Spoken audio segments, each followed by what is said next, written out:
This is the Daily Market Rundown live from the Tradelo trading floor. It's June the 16th. Some highlights from today's show. Israel and Iran enter day 4. Yields are now moving higher on the Middle East conflict, and oil prices are set higher for longer.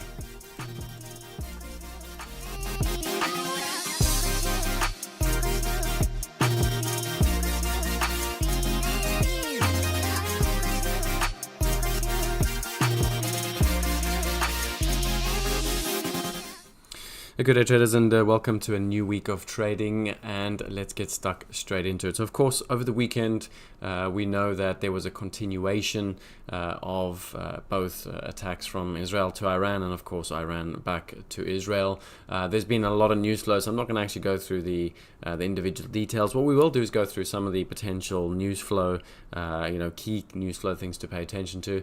But I think the key starting point is actually just to have a look at where the overnight markets are. And I mean, if we start with where Globex session opened last night, of course oil was up $4 or $5 on the open.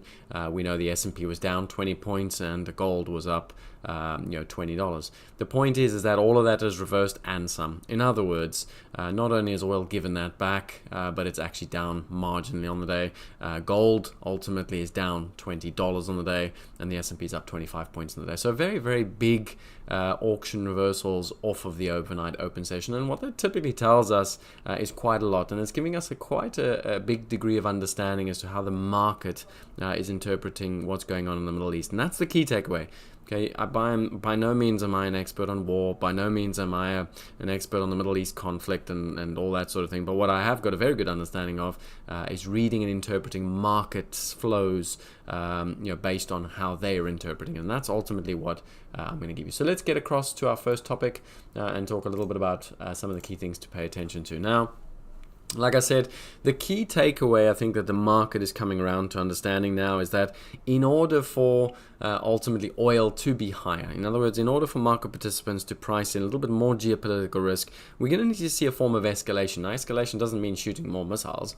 Escalation means we need to take this to the next level. Okay, now if we look at the last 4 days, it's been mostly targeted, and what I mean by that is Israel has targeted very specific military type of things, shooting down missile batteries and military bomb holdings and whatever it might be. In other words, it's very, very targeted in nature. It's not just shoot and hope for the best.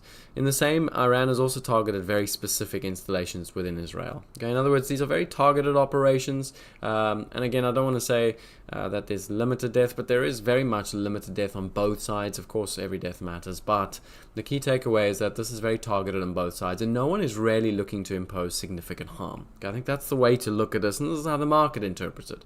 Okay, so what can cause harm, and that's what we're going to interpret in a minute. But the key takeaway from all of this is so long as we don't get ultimately an impact on capacity, in other words, how much oil Iran can produce or how much oil they can export, as long as there's no impact on that, the reality is that the impact on the market is going to be limited. That's the way the market is seeing this. In the same way, of course, when we had the Ukraine-Russia war, it was very similar. Okay? Of course, for the first couple of days, it was new. There was this concern, or the significant concern, that there was going to be disruption to oil and it's risk off, and it's very, very bad for the world. But in reality, that conflict has been going on now for the best part of almost 3 years, and ultimately we know that the markets are not sensitive to it anymore. Okay, now, one of the key things I want to point out from this article, it sits right here, and I think this is very important because I think it's going to start to give us an understanding of what comes next for oil. Right? And what this is ultimately leaning into is this idea that should OPEC or should Iran's oil production or some of its capacity disappear, let's say it's 3.3 million barrels per day, the reality is that all that capacity that OPEC took offline, in other words, all the additional barrels they removed because oil prices were too low, ultimately can cover Iran. In other words, we know that OPEC's strategy so far this year has been to bring back spare capacity. Of course, we were all scratching our heads going, why they're bringing back spare capacity when oil is so weak. We perhaps do have our answer now, that ultimately this was all very well choreographed to avoid a spike in oil prices. But the key takeaway from all of this is, should we have some sort of peace agreement? Should we have some sort of a truce? Anything along those lines? Not only does oil sell off, oil's going to go back to the lows that we've had earlier this year. Okay, why? Well, because not only do we have now all that additional supply from OPEC, we've also got now Iran ultimately with its full capacity on the market. Okay, in other words, there's going to be even more oil ultimately, and that's going to put those oil prices right back to where we were earlier this year. So keep a close eye on that. I think long term, once this resolves itself, once we start to see talks resume and sort of cooler heads prevail, I do expect oil is going to drop not just below 70, but well all the way into the low 60s. So we've got almost $12-13 a downside, and I suspect everyone's waiting for that trade. That's perhaps why not just on Friday, but also over the weekend when we traded up at $77 a barrel, everyone was selling. Okay, it's not because ultimately they don't see the risk. Of course there is a risk, but ultimately the market doesn't feel that without any escalation, oil prices are going to be significantly lower at some point this year. And I think that's now the key play for big funds. Now, just very, very key, I think one of the key takeaways is obviously the bonds. Again, we saw it on Friday. They sold off quite aggressively. And this has got to be a head scratcher. Okay, if you've ever traded macro, the reality is that in my 15-year career, never before have I seen bonds sell off ultimately on risk-off scenarios. Okay, this is a first. The speed at which bonds ultimately sold off on Friday. Don't forget, the attacks came very early London time Friday morning, and yet bonds sold off on the day. And not just the US bonds, even the German bonds that are supposed to have been this sort of safe haven type asset. So there is something going on in these bonds, and it cannot be discounted. The fact that bonds are no longer a safe haven, if we are going to get some very aggressive sell-off in equities at some point this year, don't be surprised to see those bonds sell off at the same time. And ultimately that does point towards very worrisome type markets, because if bonds can't rally at a time when there's risk off, we do have bigger things to be concerned about in terms of financial markets. That said, okay, the general thinking with bonds and higher yields is very simple. Okay, higher oil prices ultimately will need to be factored in. Now, again, like I said to you, I don't think anyone thinks this is going to last very, very long. And so I suspect that's why everyone, well, not everyone, a lot of people are a bit reluctant to be selling bonds on just the high oil prices. Okay, don't forget, if we do get some resolution, I do expect oil is going to be back to $60 a barrel pretty quickly. Okay, now some of the key things to pay attention to in terms of news flow, in terms of escalation, de-escalation. Let's talk about those, because as I've said earlier, shooting missiles is not escalation. What is escalation, of course, is if Israel was to put some pressure on Iran.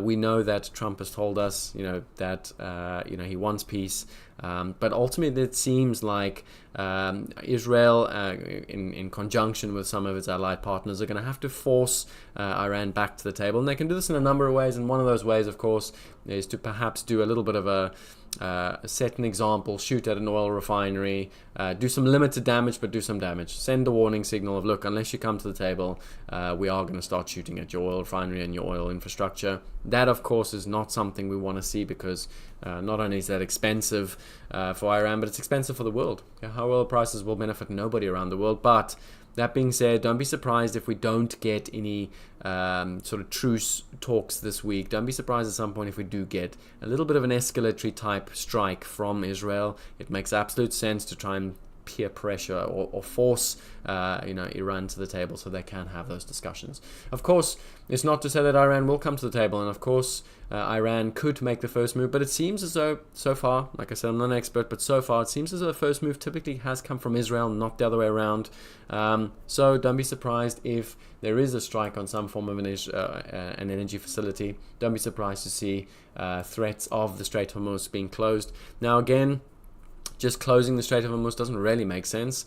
Threat of it makes more sense, because obviously that does sort of create a scenario where there is concern, there is fear. We are going to see, of course, shipping routes impacted heavily. Okay, so it's more a case of threaten to close it, threaten some sort of shooting of ships, because then again that will create sufficient disruption ultimately that will force perhaps again discussions. Okay, and then of course if Iran was to strike any of the US-UK military operations, operations within any of the countries surrounding, of course, in the Middle East. Again, that's going to be escalatory, but like I said, it's not likely to be a first sort of go-to option. This is the thing you do after you have got no more cards to play. Okay, very much if you look at the way things are panning out, it very much seems like there are diplomatic conversations going on.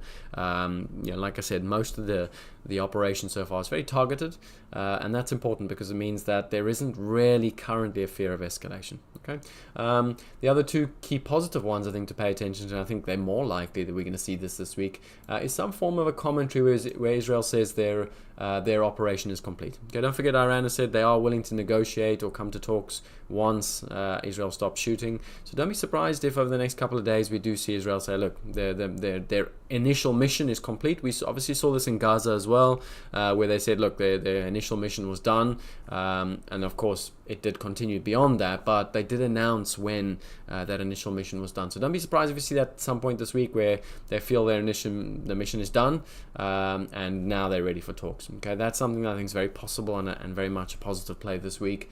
And then of course some form of a ceasefire, some form of an agreement in terms of the nuclear situation, in terms of, let's sit down this coming weekend, let's all discuss it in one of the countries, and we'll have certain countries mediating. Okay, I think that's very much, if you ask me what's the most likely outcome, I think we're probably going to get some form of mediation, some form of talks over the next couple of days, if not into next weekend. Okay, so there's a lot of positive, there's a lot of negative. I think the key takeaway, of course, I know a lot of you do read the headlines and you read newspapers, and it seems like all doom and gloom, but we have to actually look at the situation. It's very targeted, okay, and that is positive.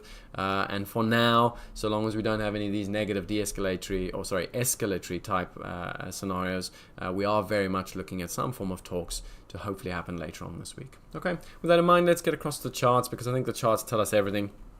There you can see it. We opened up close towards Friday's highs, got sold straight away. Okay, if you're watching the Globex Open, it was sold straight off the bat.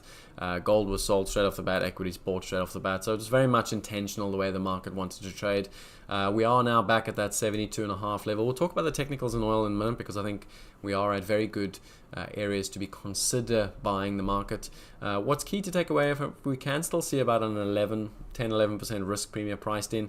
Now sure, that news came out already around $68 a barrel, but I suspect that news flow was already entering the market a little bit lower down. Okay, I think that breakout was quite suspicious on 65s. So I think we've roughly got around a 10% geopolitical risk priced into the price of oil. And so should we get ceasefire, okay, not only are we going to trade very quickly back to those 68s, but like I said, we're probably going to trade back to that breakout gap around 65s in short order. And then of course, with all that extra OPEC supply, with all that Iran oil back on the market, don't be surprised to see $55 a barrel trade over the coming months as we move into the back half of the year. Okay, that being said, I think bonds are very much an interesting one to look out for. We do have FOMC this week, so they will be very closely watched. And what you can see again is perhaps nothing. If we look at this is a weekly chart, so you can see for the past 4 weeks we've done nothing. The curve in terms of 2s, 10s has done nothing. So the market is waiting for something. Okay, now perhaps that higher oil prices would have created a concern for the markets. We saw a little bit of that as markets ultimately staged an offer in terms of price. In other words, yields rallied post the attack on Friday. I think that's very, very key and very conclusive in that the markets think high oil prices will be problematic. But like I said, the bonds are doing nothing. And the Fed ultimately up this week, they are perhaps going to voice some concerns. They will most likely signal risks around high oil prices to their forecasts. But again, it's just too early to be making any kind of conclusions. And that's what the bond market's doing. Right now, it's not overly concerned by this. But like I said, it's very unusual. Okay, ask anyone that's done this job long enough. It's extremely unusual to see a 10-year bond yield, candle like that after a week where we've had Middle East attacks between Israel and Iran. Very, very unusual. Okay, and that's very, very important, because I suspect what that means is, like I've been saying for some time, at some point we're going up to 5%. Okay, barring a recession, we're going up to high yields. And I think everything points towards that, including, of course, the price action in the recent days. And then finally, our play of the day, it's got to be oil. And I think if we look at oil, of course, I think the key way to look at this chart is we've got that initial risk premium, okay, starting around 68s to 72s. That is ultimately when the strikes began on London early Friday. But like I said, I think that risk premium was priced in a little bit lower down. I'd be very shocked if No one had that news flow ahead of Friday. I think they did, and I think there was a bit of hedging going on prior to the actual announcement. But that being said, I think very much on Friday, the market got bought up on a dip around that 70.5. It then got bought up a little bit higher in the afternoon around 71.80, and so we are creating this little bit of a formation of step up. Okay, now, gun to the head, if you go and zoom in a little bit here on the Friday afternoon, you'll see somewhere around $72 a barrel, almost 72.05. So I think on the WTI futures, you'll see there's quite a large pocket of absorption that took place and quite a lot of initiative that took place there. In other words, that's where buyers stepped in ultimately and created this very significant rotation from 71.5 up to 74.5. Okay, so I suspect we've got a little bit more downside here this morning, but I do suspect $72 a barrel, if not the low of the day, is going to be very close to that low of the day. And then again, I do expect we're probably just going to sit inside this area between $72 a barrel and $75 a barrel until further notice. Okay, like I said, right now the market wants to understand, is this going to escalate? Is it going to de-escalate? The market's leaning on the idea that it is de-escalating because talks are undergoing.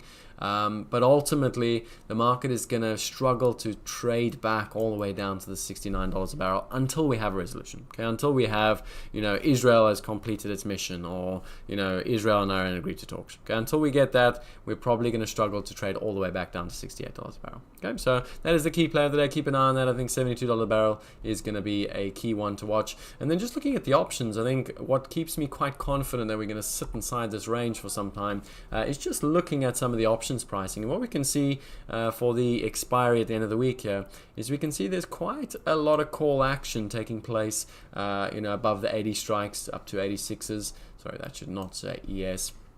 So ultimately what we can see in the oil ETF is there's quite a lot of call activity. Okay, Gamma ultimately suggests that we are going to stay pegged in this zone. The market is going to continue to rotate in this. Why? Well, because everyone's hedged via upside calls. Okay, dealers are ultimately short, and so they are going to effectively keep the market pegged in and around that 80 to 86 area. So just keep an eye on that because I do suspect if oil does nothing, it's perhaps got to do a lot with where the market's hedging itself against further escalation. Okay, with that in mind, we have got over the course of this week, we have got a number of key macro events. We've got the FOMC out on Wednesday, which is probably the highlight of the week. We will get those updated SEP forecasts. Don't forget, we will do a live rundown on YouTube as well for that. And then in terms of some of the other data, we've got a 20-year auction now. I would say that normally we don't even ever bother about these auctions, but seemingly longer dated auctions are getting a bit more attention. However, last week's auction suggests that it's probably going to be another solid one. So we'll keep it as a key risk event for this week for now. Aside from that, don't forget Thursday is also a US holiday as well as a holiday across mainland Europe. So it's very much going to be a staggered week where we have 3 days of trading and then, of course, the final day being Friday. That said, very much headline news-driven type flow markets. Keep an eye on the headlines. Keep an eye on the Bloomberg and the Reuters because that's ultimately where the opportunity scope will come from early in the week. That being said, any questions, do post them in the Discord channel. Otherwise, good luck out there. Manage the risk. Go make some money.